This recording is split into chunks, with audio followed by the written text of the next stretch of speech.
하나님께서는 세상이 그리스도인들을 알지 못한다라고 말씀하십니다. 그 이유는 무엇입니까? 그리스도인들은 예수님께 속해 있기 때문입니다. 그런데 세상이 예수님을 알지 못한다는 것이죠. 예수님을 알지 못하기 때문에 예수님 안에 속해 있는 그리스도인들 또한 알 수가 없는 것입니다. 세상이 예수님을 알지 못한다, 모른다라고 하는 것은 단순히 지식적으로 모른다는 것이 아닙니다. 그들이 예수님과 어떠한 관계도 엮여 있지 않다, 어떠한 관계도 없다라는 것을 의미하는 것입니다. 그렇다면 우리는 어떻게 예수님을 알게 되었습니까? 어떻게 예수님과 관계를 맺는 자들이 되었습니까? 하나님께서 은혜로 주신 믿음을 통해서 우리는 예수님을 알게 되었습니다. 믿음으로 우리의 영혼이 예수님과 연합하여서 이 땅을 사는 동안에도 하나님을 알고 하나님 나라 천국을 아는 자들이 된 것입니다. 그러니 신자는 믿지 않는 불신자들과 같이 육신을 입고 이 땅을 살아가지만 그 영혼으로는 그리스도 안에 거하며 하나님의 나라에서 하나님의 통치를 받으며 살고 있다라고 할 수가 있는 것입니다. 하나님의 나라 천국이 우리 가운데 완전히 도래하지는 않았지만 우리는 지금 이 순간에도 예수의 영으로 우리에게 찾아오신 성령님으로 말미암아 하나님의 나라를 살고 있다는 것입니다. 그러니 이 세상이 그리스도인의 실체를 알지 못하는 것은 어쩌면 당연한 결과라고 할 수가 있습니다. 한 나라의 왕자는 아직 임금이 되지 않았지만 그렇지만 그는 이미 임금이 된 것처럼 품위를 지키며 격식 있게 말하고 행동을 합니다. 왜 그렇습니까? 그 자신이 나는 언젠가 이 나라의 임금이 될 것이라는 사실을 확신하고 있기 때문입니다. 그러한 것처럼 바로 우리의 존재가 그와 같다는 것입니다. 우리 또한 언젠가 하나님의 나라에서 하나님의 나라를 다스리는 임금이 될 사람들이라는 말씀입니다. 예수님께서 우리에게 약속해 주셨기 때문입니다. 그러니 우리는 이 땅을 사는 동안 하나님께서 구별해 놓으신 하나님의 나라의 거룩한 백성이라고 하는 그 신분을 지키며 세상 유혹에 흔들리지 않아야 할 것입니다. 다시 오시겠다 하신 예수님의 그 약속을 붙잡고 하루하루 다시 오실 예수님 만나기만을 간절히 소망하며 살아야 하는 것입니다. 우리에게 주어진 이 땅의 삶이 때로는 버겁고 힘겨울지라도 우리에게 썩지 않을 참 소망이 있다면 우리는 그 소망으로 인하여 기뻐하고 감사할 수 있는 것입니다. 예수님이 우리의 참 소망이 되어 주십니다. 그러니 우리는 다시 오실 예수님을 향한 그 참 소망을 붙잡고 날마다 기뻐하고 감사하는 참으로 복된 성도들이 되어야 합니다. 오늘 우리가 읽은 본문의 말씀은 이렇듯 다시 오실 예수님을 소망하는 하나님의 자녀들을 향하여서 너희가 왜 범죄할 수 없는지에 대하여 우리에게 설명해 주고 있습니다. 그리고 그러한 이유들 때문에 너희는 죄를 끊기로 결단해야 한다라고 우리에게 요청하시고 있습니다. 첫 번째 이유는 4절 말씀, 죄는 불법이기 때문입니다. 우리 4절 말씀을 함께 읽겠습니다. 시작. 죄를 짓는 자마다 불법을 행하나니 죄는 불법이라. 아멘. 하나님께서는 하나님의 택한 백성 이스라엘을 애굽에서 구출하시고 그들에게 하나님의 뜻대로 살아가도록 하나님의 나라의 백성으로서 하나님의 법에 맞춰 살아가도록 모세를 통하여 율법을 주셨습니다. 하나님께서 주신 그 율법은 세상의 법과 같지 않은 하나님 나라의 법이었습니다.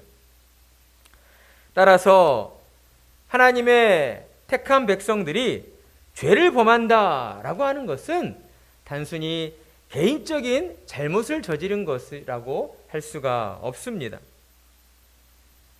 하나님의 법을 어기며 죄를 짓는 것은 하나님의 나라를 의도적으로 어지럽히는 매우 악랄한 범죄라고 할 수 있는 것입니다. 이는 우리가 살아가는 이 세상을 둘러보면 쉽게 알 수가 있습니다. 하나님께서는 분명 이 세상을 창조하시고 이 자연 만물 가운데에 하나님의 영광을 나타내 보여주셨습니다. 따라서 하나님의 은혜가 임하지 않더라도 이 자연 만물을 보고 하나님이 존재하시는구나, 신이 존재하고 있는구나 라는 것을 알도록 하셨다라는 것입니다. 그런데 사람들을 보면 어떻습니까? 사람들은 이 자연을 통해 하나님의 존재를 의식함에도 불구하고 그들은 하나님을 부인하고 있는 것이죠. 의도적으로 하나님을 배척하려 합니다. 그러면서 그들은 매일 하나님의 법을 무시하고 죄를 먹고 마시며 살아가고 있다라는 것입니다. 그런데 간혹 교회를 다니고 있는 신자들 가운데에도 그런 사람들이 있는 것 같습니다. 그들 스스로 그리스도인이라고 말은 하지만 그들은 여전히 세상 가운데 거하며 계속해서 하나님의 법을 어기는 죄를 범하고 있다는 것입니다. 그렇다면 과연 그들은 어떠한 사람들일까요? 예수님께서는 우리에게 그들의 열매를 보고 그가 누구인지를 알 수 있다라고 말씀하셨습니다. 따라서 매우 조심스러운 이야기이겠지만 교회를 다닌다 하면서도 계속해서 반복적으로 불법을 저지르고 있다면 그는 아마 처음부터 예수님과 전혀 관계가 없는 그러한 세상에 속한 사람이었을 것입니다. 그들은 지금 자기 자신을 속이며 예수님을 믿고 있다고 거짓말을 하고 있는 것이죠. 초대교회 이래로 이처럼 교회 안에는 알곡과 가라지가 함께 공존해 왔습니다. 예수님께서는 가라지를 뽑지 말고 추수 때까지 그냥 내버려 두라 하셨습니다. 추수 때는 언제입니까? 예수님 다시 오실 재림의 날입니다. 예수님께서 심판주로 오셨을 때에 교회 안에 있는 알곡과 가라지를 구별하셔서 가라지는 불에 태우시겠다라고 우리에게 말씀하신 것입니다. 그러니 교회 안에 있는 가라지로 인하여 우리는 너무 속상해할 필요도 없고 너무 마음 아파할 필요도 없는 것입니다. 그런데 이 가라지들 때문에 오늘날 정말 신실하게 예수님을 믿고 하나님을 섬기는 참 신자들마저 세상 사람들에게 비난받고 조롱을 받기도 합니다. 요즘 뉴스에서 교회와 관련된 참으로 안 좋은 소식들이 많이 들려옵니다. 어떻게 목회자이면서 어떻게 신앙을 가졌다고 하면서 그러한 끔찍한 잘못을 저지를 수 있는 것인지 참으로 안타까운 마음을 금할 수가 없습니다. 그러다 보니 이러한 거짓 신자들 때문에 교회 안에 들어온 이러한 가라지들 때문에 주님의 몸된 교회와 참 신자들이 너희들 엉터리다, 말만 많고 행동으로 일치하지 않는다, 이런 비난을 받게 되는 것입니다. 분명 이러한 세상의 조롱과 비난은 일부 가짜 신자들, 스스로를 속이는 거짓 신자들 때문에 벌어지는 일입니다. 하지만 그럼에도 불구하고 우리는 세상의 비난과 조롱 앞에서 나 자신은 어떠한 상태에 놓여 있는가를 정직하게 돌아보아야 할 것입니다. 하나님의 말씀 앞에 서서 우리 자신의 영혼의 상태를 비춰보아야 하는 것입니다. 우리 또한 예수님을 믿는다 하면서도 죄악된 세상에서 흙탕물 속에 살다 보니 나 자신도 간혹 누구인지 모르고 우리 자신의 정체성을 잊어버리고 살고 있는 것은 아닌지 하나님의 말씀 앞에 나와 우리의 영혼의 상태를 비춰보아야 하는 것입니다.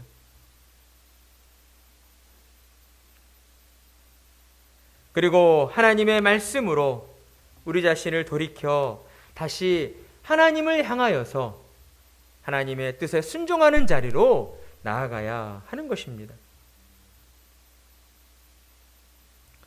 하나님의 말씀을 읽고 하나님의 말씀 앞에 내 영혼의 상태를 정직하게 비춰볼 때에 우리는 다시 우리에게 하나님의 은혜가 어떻게 임했는지를 기억하게 되고 또한 우리가 얼마나 큰 사랑을 받고 있는 자인가를 깨닫게 되는 것입니다. 그리고 두 번째로 하나님의 자녀가 죄를 범할 수 없는 이유는 예수님께서 우리의 모든 죄를 소멸해 주셨기 때문입니다. 하나님을 예배하는 참신자는 자기 안의 죄가 어떻게 용서받게 되었는가를 가장 잘 알고 있는 사람입니다. 여러분은 어떻게 해서 여러분의 죄가 용서받게 되었습니까? 예수님께서 우리의 모든 죄를 지시고 십자가 위에서 피 흘려 죽으셨기 때문입니다.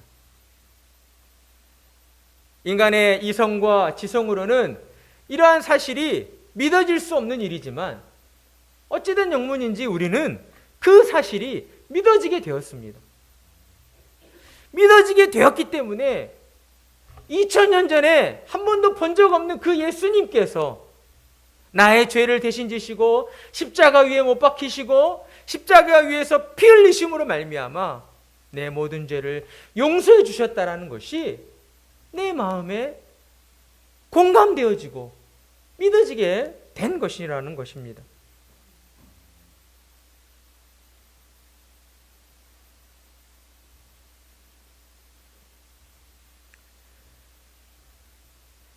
그런데 여기서 우리가 주목할 것은 예수님께서 우리 죄를 용서해 주실 때에 어떻게 용서해 주셨는가 하는 것입니다.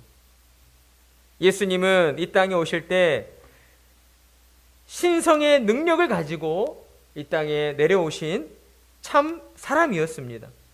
그렇기 때문에 예수님은 하나님의 그 권능을 가지시고 우리의 모든 죄를 말씀으로 용서해 주실 수도 있으셨습니다. 하지만 그럼에도 불구하고 예수님께서는 우리의 모든 죄를 당신의 몸에 옮겨 담으셨습니다.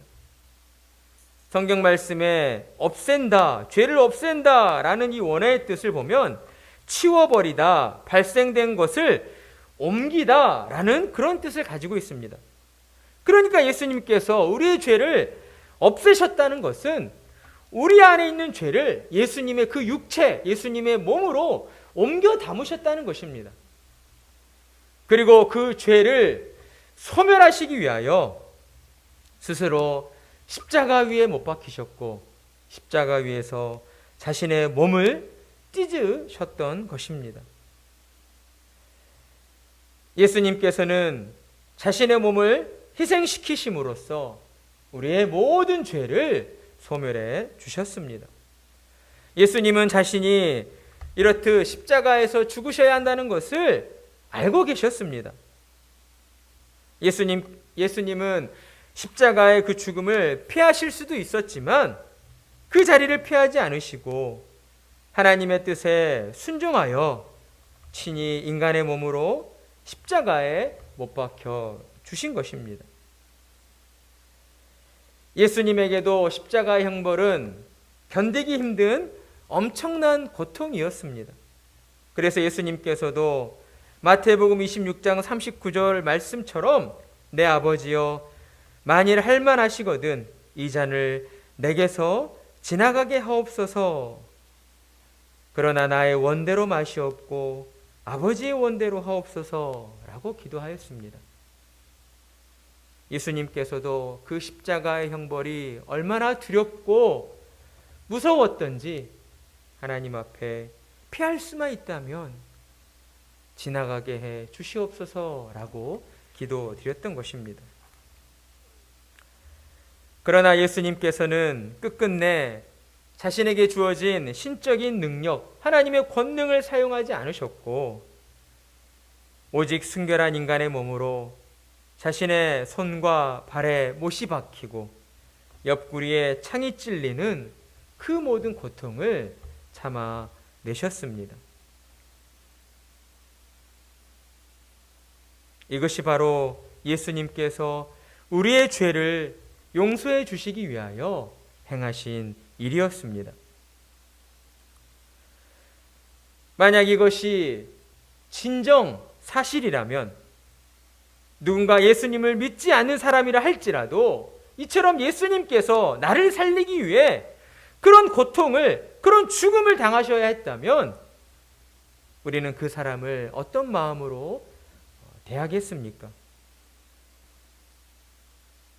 평생토록 은인으로 모시고 그를 위하여 살지 않겠습니까? 하물며 만물의 창조주이신 예수님께서 우리를 사랑하셔서 우리에게 영생을 주시기 위해 나 대신 죽으셔야 했다면 우리가 이 땅을 사는 동안 어찌 죄를 범하는 그러한 잘못을 저지를 수가 있겠습니까? 결코 그럴 수 없다는 것입니다.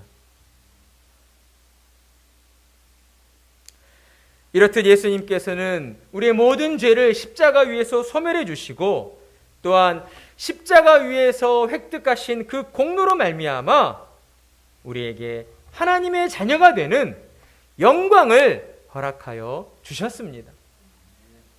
마이너스 인생에서 플러스 인생이 되도록 우리의 신분을 역전시켜 주신 것입니다.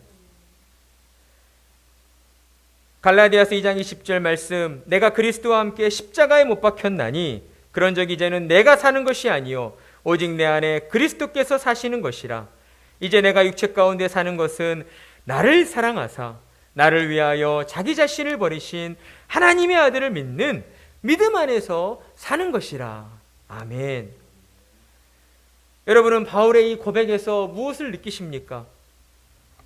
바울이 하나님의 명령이기 때문에 마지못해서 억지로 예수님을 믿는 믿음의 삶을 살겠다라고 그렇게 이야기하고 있습니까? 그렇지 않다는 것을 우리는 잘 알고 있습니다. 그는 자신에게 임한 하나님의 그 사랑이 얼마나 크고 놀라운 것인가를 뼛속 깊이 깨달았기 때문이었습니다. 그러니 이 땅을 사는 동안 자신에게 주어진 그 모든 좋은 것들을 다 배설물로 무가치한 것으로 여겨버린 것입니다. 우리에게도 그러한 믿음이 있습니까? 우리에게도 그러한 마음이 있습니까? 우리는 우리 자신의 신앙을 정직하게 돌아보아야 할 것입니다. 그러니 사도 바울의 고백처럼 나를 사랑하신 그 예수님의 사랑이 얼마나 큰가, 얼마나 놀라운 것인가를 정말 깨달았기에 그는 이 땅을 사는 내내 오직 예수님만을 향하여서 예수님만을 바라보며 예수님과 함께 사는 자가 되었다라는 것입니다. 그러니 이 사실을 믿는 참 신자는 결코 범죄할 수 없는 것입니다. 따라서 우리는 늘 생각해야 합니다. 예수님께서 나를 위하여 어떤 일을 행하셨는가? 예수님이 나를 구원하시기 위해 어떤 희생을 치르셨는가를 우리는 늘 생각해야 하는 것입니다. 이러한 생각이 끊어질 때 우리의 신앙이 무뎌지는 것입니다. 우리 스스로 교만해지려 하는 것입니다. 난 이제 됐다. 이제 예수님 오셔도 나는 책망받을 것이 하나도 없다. 이런 교만한 마음을 갖게 된다는 것입니다. 정말 하나님의 사랑과 예수님의 은혜가 무엇인가를 뼛속 깊이 깨닫고 느끼는 사람은 날마다 하나님 앞에 나와 무릎 꿇게 되어 있습니다. 하나님, 오늘도 저를 살게 해주셔서 감사합니다.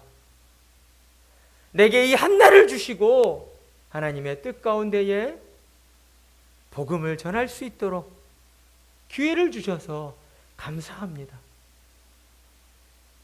내게 주어진 이 생명 온전히 다 바쳐서 하나님의 영광을 위해 살겠습니다.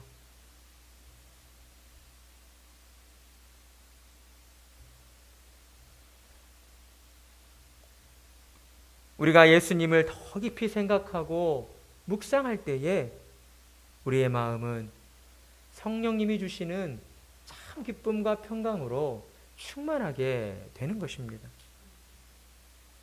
우리 마음의 평안이 왜 깨집니까? 세상의 일들로 우리 마음이 복잡할 때, 분주할 때 우리 마음의 평화가 깨지는 것 아닙니까? 그러니 우리는 우리 앞에 놓여진 모든 문제들, 세상의 일들, 내 생명, 정말 눈에 넣어도 아깝지 않을 우리 자녀들의 문제까지 모든 것들을 다 우리 주님께 맡겨드려야 합니다. 우리 주님께 맡겨드릴 때에 그제서야 비로소 성령께서 주시는 은혜가 우리 안에 샘솟듯 넘쳐나게 되는 것입니다. 우리가 맡겨드리지 못하니까 자꾸만 조급해지는 거예요. 답답해지는 거예요. 욱하고 성질을 부리게 되는 것입니다. 매일의 삶 속에서 나를 사랑하셔서 십자가 위에 못 박혀주신 그 예수님을 더 많이 생각하고 더 많이 묵상함으로 날마다 하나님께서 이끌어주시는 그 자리로 나아가야 하는 것입니다. 그리고 하나님의 자녀가 범죄할 수 없는 세 번째 이유는 하나님의 자녀는 마귀에게 속한 자들이 아니기 때문입니다. 우리 7절 말씀 함께 읽겠습니다. 시작. 자녀들아, 아무도 너희를 미혹하지 못하게 하라. 의를 행하는 자는 그의 의로우심과 같이 의롭고. 8절 말씀도 읽겠습니다. 죄를 짓는 자는 마귀에게 속하나니 마귀는 처음부터 범죄함이라. 하나님의 아들이 나타나신 것은 마귀의 일을 멸하려 하심이라. 아멘. 성경은 분명 우리에게 하나님께로부터 난 자는 죄를 짓지 않는다라고 말씀합니다. 하나님께서 믿는 자들 가운데 하나님의 씨를 심어주셨기 때문입니다. 여러분, 여기서 하나님의 씨는 무엇입니까? 예수 그리스도를 믿는 믿음입니다. 하나님의 씨는 곧 그 믿음인 것이죠. 하나님께서 예수님을 믿는 그 믿음의 씨앗을 우리의 영혼 가운데 심겨주셨기 때문에 우리는 그 믿음으로 말미암아 결코 죄를 범할 수 없게 된 것입니다. 그런데 어떻습니까? 사탄이 우리를 가만 내버려 두질 않는다는 것이죠. 세상 가운데 좋아 보이는 것들로 자꾸만 우리의 눈과 귀와 마음을 현혹합니다. 우리를 흔들어대는 것이죠. 우리 안에 예수 그리스도를 믿는 믿음의 씨앗, 그 하나님의 씨앗이 있는 사람은 사탄이 결코 넘어뜨려서 멸망의 길로 쫓아버릴 수는 없습니다. 하지만 우리를 공격할 수는 있다는 것이죠. 우리를 유혹할 수는 있습니다. 사탄은 결코 승리할 수 없지만 끝까지 포기하지 않고 하나님 나라 가는 그날까지 우리를 유혹합니다. 그래서 사도 요한은 우리에게 아무도 너희를 미혹하지 못하게 하라 라고 명령으로 말씀하고 있는 것입니다. 사도 요한의 이 명령에는 두 가지 진리가 담겨져 있습니다. 첫째, 죄의 본질이 무엇인가 하는 것입니다. 여러분, 죄의 본질은 무엇입니까? 여러분, 죄는 무엇입니까? 우리 태희, 죄가 무엇이죠? 법을 어기는 것. 그렇죠. 불법을 행하는 것. 맞습니다. 근데 그 이면적인, 좀 더 본질적인 의미를 살펴본다면 하나님 앞에서 죄란 하나님의 뜻대로 행하지 않는 것입니다. 하나님께서 가라하신 길로 걸어가지 않는 것입니다. 따라서 사탄이 우리를 유혹하여 넘어지게 하는 그 죄의 본질이란 우리를 미혹해 해서 진리의 길에서 벗어나도록 만드는 것이다 라는 것이죠. 사탄은 단 한순간도 포기하지 않고 우리를 하나님이 가라하신 그 길에서 벗어나도록 우리를 흔들어댑니다.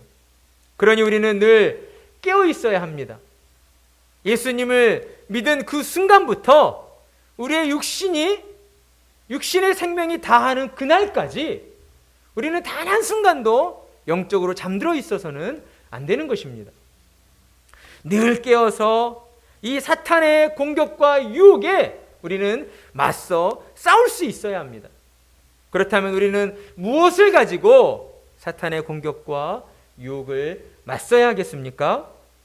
우리에게 진리로 주신 하나님의 말씀으로 우리는 사탄의 공격을 무찔러야 하는 것입니다. 오직 하나님의 말씀, 성경만이 우리를 진리의 길로 인도해 주시기 때문인 것이죠. 아무리 똑똑한 그 어떠한 박사라 할지라도 세상의 모든 지식과 학문들은 결국 하나님의 말씀인 이 성경을 증언하고 성경을 확인시켜주는 그러한 보조자료에 불과한 것입니다. 그런데 우리를 미혹하는 사탄의 무리들은 언제나 성경에서 벗어나도록 성경만이 아니라 다른 곳에도 진리가 있다라고 우리를 유혹하는 것이죠. 기독교 역사 가운데 수많은 이단들을 보면 그들이 주장했던 대부분이 그러했습니다. 인간의 내면에는 선과 악이 공존하기 때문에 자신이 노력을 해서 또한 선을 이룰 수 있고 그 공로로 구원받을 수 있다라고 주장했던 것입니다. 그러나 그 모든 것들은 결코 하나님의 말씀에 근거하지 않은 그러한 거짓에 불과한 것이죠. 그렇기 때문에 요한은 우리에게 너희를 미혹하지 못하게 하라 라고 말씀하고 하는 것입니다. 오직 진리의 말씀인 성경만을 붙잡고 그 성경이 가르쳐주는 대로 성경이 인도하는 대로 너희는 순종하며 나아가야 한다라는 것입니다. 그리고 또한 아무도 너희를 미혹하지 못하게 하라, 이 명령에 담겨져 있는 두 번째 의미는 우리는 분명 하나님의 은혜로 모든 죄에서 용서함을 받았지만 우리는 여전히 죄의 유혹에 흔들리는 상태에 놓여 있음을 우리에게 가르쳐주고 있다라는 것입니다. 어떠한 사람들은 예수님을 믿어 이제 더 이상 회개할 필요가 없다라고 말합니다. 그 대표적인 이단들이 구원파이죠. 구원파가 바로 이 구원론과 회개론에 있어서 성경적이지 못한 잘못들을 가르치고 있습니다. 분명 예수님을 믿어 예수님께서 우리의 모든 죄를 속량하시지 않았느냐? 그들은 그렇게 우리에게 질문을 던져요. 당신 그리스도인입니까? 그럼 예수님께서 당신의 모든 죄를 십자가에서 사하셨다는 것을 믿습니까? 네, 믿습니다. 그럼 당신은 지금도 회개하십니까? 회개를 해야 됩니까? 이렇게 공격하고 들어오는 것이죠. 여러분, 우리는 회개를 해야 되는 것입니까? 안 해야 되는 것입니까?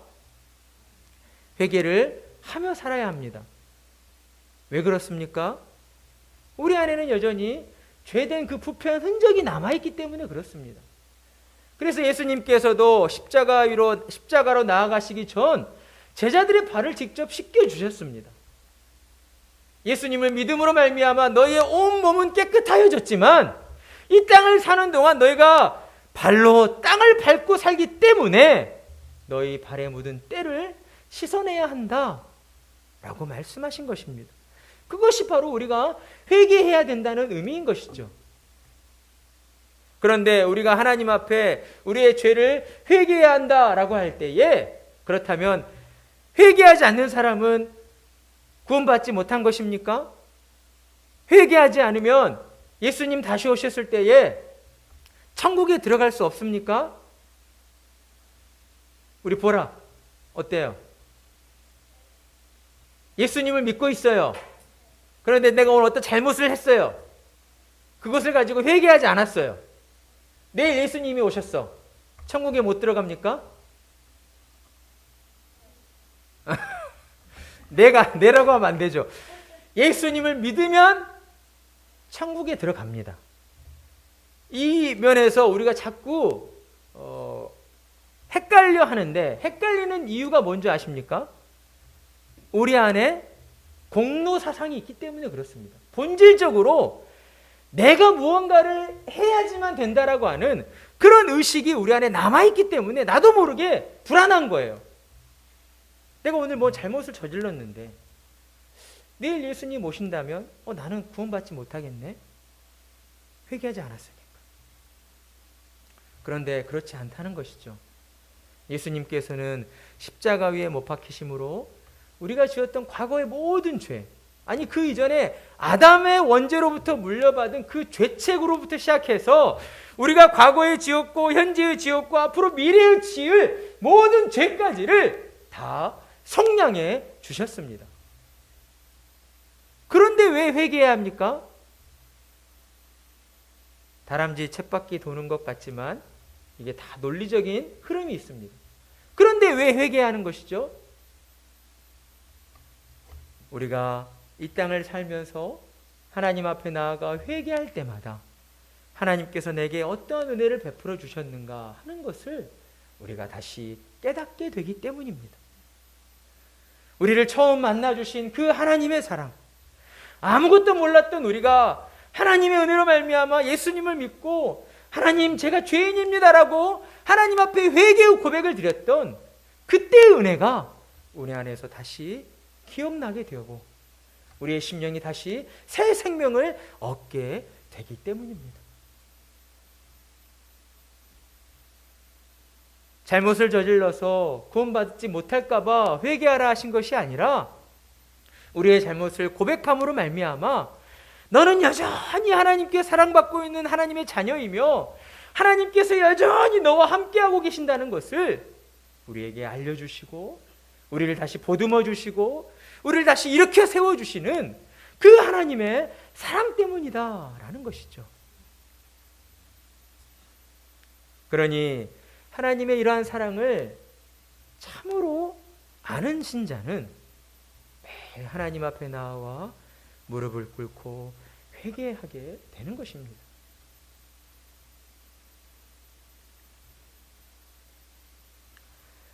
그리고 이제 오늘 말씀의 결론부에 해당하는 8절과 10절의 말씀에 이르러서 하나님께로부터 난 자는 죄를 짓지 않는다 라고 이제 우리에게 말씀하여 주십니다. 그 근거가 무엇입니까? 하나님께로부터 난 자는 그 속에 하나님의 씨, 곧 예수 그리스도의 씨가 심겨져 있기 때문이었습니다. 이 말씀은 참으로 간단한 원리이죠. 사과 씨를 심으면 사과나무가 열립니다. 그리고 그 사과나무에 사과가 열리는 것이죠. 포도를 씨를 심으면 포도나무가 자라고 그 포도나무에서 포도가 열리게 되어 있습니다. 결국 그 사람이 누구인가 하는 것을 결정하는 것은 그 땅에 심겨진 씨가 무엇이냐에 따라 결정되어진다라고 할 수가 있는 것입니다. 이와 마찬가지로 사람도 열매를 맺게 되는데 그 속에 하나님의 씨가 있는 사람은 당연히 예수 그리스도의 의의 열매를 맺게 되어 있고, 반대로 사탄의 씨, 마귀의 씨가 심겨져 있는 사람은 죄의 열매를 맺게 되어 있는 것입니다. 그런데 처음에는 사람 가운데 어떤 씨가 심겨져 있는지 잘 모릅니다. 우리가 알 수가 없는 것이죠. 그 사람의 나무가 자라서 열매를 맺을 때까지 지켜볼 수밖에 없는 것입니다. 하지만 처음에는 잘 모를지라도 시간이 지나 나무가 자라 열매를 맺게 되면 그 모든 결과들은 자연스럽게 드러나게 되어 있습니다. 예수님 다시 오실 그때에 누가 알곡이었고 누가 가라지였는지, 누가 하나님의 자녀였고 누가 사탄의 자녀였는지 그 모든 것들이 명백하게 드러나지게 되는 것입니다.